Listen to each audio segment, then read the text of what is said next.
সরকারের সঙ্গে কি এস আলম গ্রুপের সমঝোতা হয়েছে? অর্থমন্ত্রীকে হাসানাত। সরকারের সঙ্গে দেশের প্রভাবশালী শিল্পগোষ্ঠী এস আলম গ্রুপের কোনো ধরনের সমঝোতা হয়েছে কিনা সংসদে অর্থমন্ত্রী আমির খসরু মাহমুদ চৌধুরীর উদ্দেশ্যে এমন প্রশ্ন করে দিয়েছেন কুমিল্লা ৪ আসনের সংসদ সদস্য হাসানাত আব্দুল্লাহ। মঙ্গলবার বিকেলে জাতীয় সংসদ অধিবেশনে অর্থমন্ত্রীর উদ্দেশ্যে তিনি এই প্রশ্ন রাখেন। হাসানাত আব্দুল্লাহ বলেন, ঋণ পরিশোধ না করে এস আলম গ্রুপকে পুনরায় পুনর্বহাল করা হচ্ছে।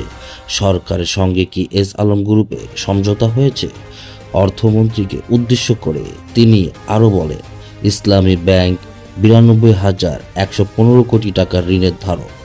এর মধ্যে এস আলম গ্রুপ ৮০,০০০ কোটি টাকা ঋণ খেলাপি। জনতা ব্যাংক থেকে বেক্সিমকো ২৫,০০০ কোটি টাকা ঋণ খেলাপি।